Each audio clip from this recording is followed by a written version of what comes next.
Hey guys, welcome back to all about EVs. मैं हूं सौरभ और आज की वीडियो में हम बात करने वाले हैं इंडिया के ईवी मार्केट के फ्यूचर की और जानेंगे एक बड़े सवाल का आंसर जो कि है कि क्या हमें 2025 में ईवी लेनी चाहिए या वेट करना चाहिए। तो दोस्तों 2025 में आपने देखा बहुत सारे ईवी लॉन्चेस हुए, बहुत सारे टेक अपग्रेड्स आपको देखने को मिले। आपने ये भी देखा कि चाइना का रेयर अर्थ इशू जो है सामने आया, बहुत सारी गवर्नमेंट सब्सिडीज वगैरह की स्कीम्स लॉन्च हुई। तो ये कहीं न कहीं एक कन्फ्यूजन वाला माहौल क्रिएट हो गया कि पहले तो कि कौन-सा ईवी लेना चाहिए और दूसरा ये आता सबसे बड़ा मेन सवाल कि हमें ईवी लेना भी चाहिए या अभी थोड़ा और रुकना चाहिए। आज की वीडियो में हम डिस्कस करेंगे कुछ इंपॉर्टेंट टॉपिक्स पर, जैसे कि इंडिया का ईवी फ्यूचर कैसा दिख रहा है हमें, 25 में कौन-कौन से ईवी लॉन्चेस हुए और आगे कौन-कौन से पेंडिंग है और सबसे बड़ा सवाल का आंसर हम ढूँढेंगे कि 25 में ईवीज़ लेनी चाहिए या वेट करना चाहिए। तो चलिए दोस्तों शुरू करते हैं। सबसे पहले बात करते हैं कि वेयर इंडिया स्टैंड्स इन 2025। अगर हम बात करें 24 से अब तक की, तो लगभग 2 lakh plus approx vehicle EV cars जो हैं वो सोल्ड हो चुकी हैं। Tata, Mahindra, MG, BYD, Hyundai सब एग्रेसिवली ईवी मार्केट पे इन्वेस्ट कर रहे हैं। गवर्नमेंट ने ईवी इंफ्रास्ट्रक्चर के लिए 7,480 करोड़ को ऑलरेडी एलोकेट कर दिया है, जो कि अगर हम लास्ट ईयर से कंपेयर करें तो 114% की ग्रोथ है, जो कि बहुत अच्छी चीज़ है। और कानपुर में एक 700 सीआर का एक ईवी पार्क बनने जा रहा है, जहाँ पे आपको रिसर्च वगैरह डेवलपमेंट के लिए टीम्स बैठेंगी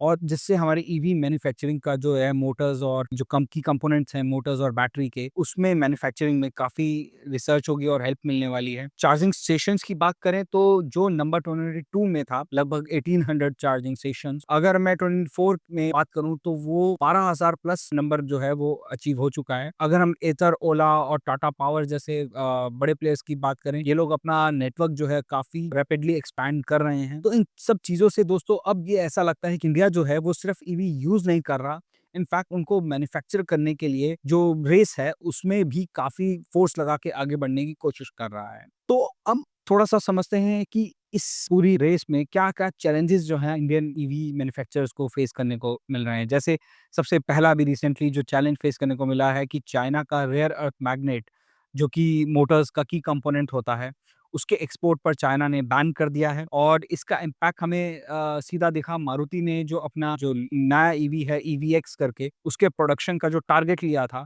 उसको 66% तक रिड्यूस कर दिया है, बिकॉज़ जो रेयर अर्थ मैग्नेट्स की जो की कंपोनेंट है, उसकी डिपेंडेंसी चाइना पे ज़्यादा थी। इंडिया अभी भी जो है, जो बैटरी सेल्स और मोटर के कंपोनेंट है, उसकी जो आर-एन-डी जो है इंडिया में, वो काफ़ी लिमिटेड है, तो वो एक बहुत बड़ा चैलेंज है। फाइनेंसिंग इकोसिस्टम जो है वो अभी इवॉल्व कर रहा है, जो प्रोसेस है वो बहुत कॉम्प्लिकेटेड है। बैटरी एज़ अ सर्विस जो रिसेंटली सब्सक्रिप्शन मॉडल्स हैं ईवीज़ में, वो थोड़े से कन्फ्यूजन क्रिएट करते हैं, लोगों को ज़्यादा क्लैरिटी नहीं है। अगर मैं रीसेल वैल्यू की बात करूँ तो उसपे भी क्लैरिटी नहीं है। तो अगर आप लॉन्ग टर्म पीस की बात कर रहे हैं, अगर आप ईवी लेके सोच रहे हैं कि मुझे लॉन्ग टर्म पीस मिल जाए, तो मैं बोलना चाहूँगा कि अभी भी सप्लाई चेन जो है और कॉस्ट रिलेटेड जो है वो 2025 में भी अभी भी एग्जिस्ट करते हैं, उन पे अभी सॉल्यूशन चल रहा है। और अगर मैं एग्जिस्टिंग ईवीज की लॉन्चेस की बात करूं तो हाल ही में टाटा हैरियर ईवी लॉन्च हुई है 3 जून 2025 को, जो कि 21.49 लाख एक शोरूम लॉन्च की गई थी। ये जो बैटरी पैक ऑफर कर दिए हैं 65 किलोवाट और 75 किलोवाट आर का एलएफपी बैटरी के साथ लॉन्च करी है टाटा ने। एआरए क्लेम रेंज जो टाटा करता है वो है 627 kilometres. All wheel drive, ADAS, of road features, modes वगैरह सब अवेलेबल हैं और इन गाड़ियों में अब जो फास्ट चार्जिंग है वो लगभग 20 टू 80% आप 25 मिनट्स में चार्ज कर सकते हैं। और अगर मैं एक गाड़ी जो हुंडई क्रेटा ईवी जो जनवरी 17 को लॉन्च हुई थी, वो भी लगभग 42 किलोवाट और 51 किलोवाट आवर की बैटरी पैक के साथ लॉन्च हुई थी। लगभग 390 और 475 किलोमीटर की रेंज कंपनी क्लेम करती थी और उनमें भी एडवांस चेक और डिजिटल की वॉइस असिस्टेंट जैसे फीचर्स आपको देखने को मिलते हैं। ये गाड़ियां जो लॉन्च हुई थी एक इंट्रोडक्टरी प्राइस के साथ, लगभग 17 लाख के करीब ये लॉन्च हुई थी। मारुति ईवीएक्स जो है वो भी Maruti 60 kilowatt hour battery pack के साथ लॉन्च कर रहा है, लगभग 550 किलोमीटर की क्लेम रेंज होने वाली है और इसका प्राइसिंग जो है वो लगभग 15 टू 20 लाख के बीच में रहने वाला है। और हाल ही में लॉन्च हुई विंडसर ईवी प्रो वेरिएंट जो है वो भी लगभग 18,10,000 का है, जिसमें आपको vehicle to load, vehicle to charging जैसे फीचर्स आपको देखने को मिलते हैं। 400 प्लस की किलोमीटर्स की रेंज ये गाड़ियां ऑफर कर रही हैं और जो BYD ऑटो 3 है वो भी प्लान कर रही हैं 2025 के एंडिंग में अपना लोकल असेंबली प्लांट यहाँ पे लगाने की। विनफास्ट और एमजी भी नए-नए मॉडल्स पे वर्क कर रहा है जो कि 600 किलोमीटर्स तक की रेंज ऑफर कर पाएँ। तो इन सब चीज़ों से दोस्तों एक चीज़ तो समझ में आ रही है, वो है अब जो है गेम चेंज होता हुआ नज़र आ रहा है। जैसे कि 400 से 600 किलोमीटर की रेंज जो है, जो पहले 50 लाख, 60 लाख वाली व्हीकल्स में ही आपको देखने को मिलती थी, वो कहीं न कहीं अब बिलो 25 लाख या 25 टू 30 लाख के बीच में वो सब रेंज और वो सब टेक आपको अवेलेबल हो चुका है 2025 में, जो कि एक बहुत बड़ा मेजर शिफ्ट है। बहुत ज़्यादा पॉजिटिव है ईवी इंडस्ट्री के लिए। और आप देख सकते हैं फास्ट चार्जिंग जो है वो लगभग 20 टू 80% जो है वो लगभग 20 से 30 मिनट में हो रही है। तो ये एक टेक्नोलॉजी अपग्रेड है जो कि पहले बहुत कॉस्टली व्हीकल्स में आता था। आपको एडवांस टेक्निकल फीचर्स जैसे ADAS, all wheel drive, connected features, of road modes, digital की, ये सब जो फीचर्स हैं पहले आपको देखने को नहीं मिलते थे। और 2025 के जो भी लॉन्चेस हैं इनमें व्हीकल्स में अब ये फीचर्स आपको देखने को मिल रहे हैं। तो अब सवाल वही आता है कि अब इतने सारे फीचर्स मिल रहे हैं, क्या हमें अभी ये व्हीकल लेने चाहिए या थोड़ा और वेट करना चाहिए? तो इस पे मैं एक चीज़ बताना चाहूँगा कि किन लोगों को 2025 में व्हीकल लेना चाहिए। अगर जो लोग सिटी कम्यूट ज़्यादा करते हैं, उनका प्री डिफाइंड पाथ है, ऑफ़िस डेली उनका है। मेट्रो सिटीज़ में क्योंकि मेट्रो सिटीज़ में चार्जिंग नेटवर्क है, वो फुली फंक्शनल है।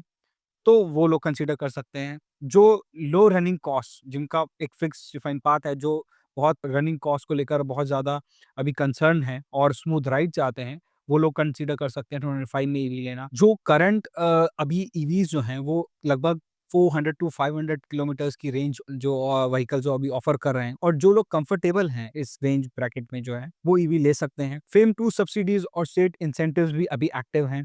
तो आप अगर उनका फ़ायदा उठाना चाहते हैं तो आप 2025 में ईवी ले सकते हैं।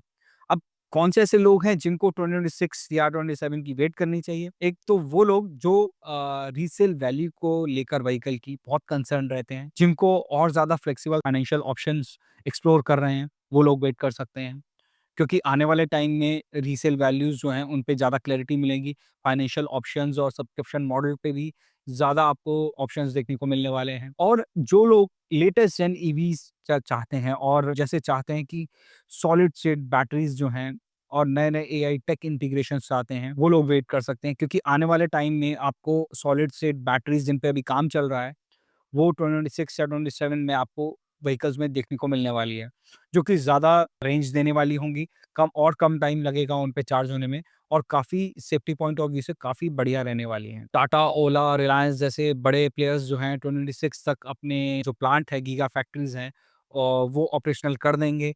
तो इससे जो की कंपोनेंट है, लोकलाइज़ेशन बढ़ेगा, मतलब जो फ्यूचर में आप ईवीज़ देखने वाले हैं, उनके प्राइसेज़ में काफ़ी रिडक्शन देखने को मिल सकता है। जो लोग ज़्यादा मेल वैल्यू फॉर मनी व्हीकल्स देख रहे हैं, तो वो थोड़ा वेट करें तो बेटर है। अब बात करते हैं दोस्तों फाइनल वर्डिक्ट की। तो आपका यूज़ केस क्या है? अगर आपका यूज़ केस है रोज़ का ऑफ़िस कम्यूट या लॉन्ग टर्म प्रीमियम इन्वेस्टमेंट, ये बहुत मैटर करता है आपका ईवी लेने के समय पर। आपका अगर यूज़ केस है, आपको रोज़ के ऑफ़िस के लिए आपको व्हीकल चाहिए, डिस्टेंस है वो फिक्स्ड है, तो ज़रूर 25 में लीजिए। और अगर आप लॉन्ग टर्म इन्वेस्टमेंट की सोच रहे हैं और प्रीमियम व्हीकल देख रहे हैं कि जो ज़्यादा वैल्यू फॉर मनी रहे मेरे लिए, तो आपको थोड़ा-सा वेट करना चाहिए। तो दोस्तों, आपका क्या प्लान है कमेंट सेक्शन में हमें ज़रूर बताएँ। मैं आपके हर जो रिप्लाई है उसका मैं चेक करता हूँ और उस पे रिवर्ट करूँगा। तो ये था दोस्तों आज का वीडियो। उम्मीद करता हूँ कि आपको एक क्लैरिटी मिल गई होगी कि किन लोगों को 25 में व्हीकल लेना चाहिए और कौन से ऐसे लोग हैं जिनको थोड़ा-सा वेट करना चाहिए। तो मिलते हैं दोस्तों आपसे अगली वीडियो में। उम्मीद करता हूँ कि आपको ये वीडियो अच्छा लगा होगा। अगर आपको वीडियो अच्छा लगा है तो वीडियो को लाइक करें, चैनल को सब्सक्राइब करें और बेल आइकन को दबाना ना भूलें। तो मिलते हैं आपसे अगली वीडियो में। तब तक के लिए ड्राइव सेफ, स्टे इलेक्ट्रिक। धन्यवाद।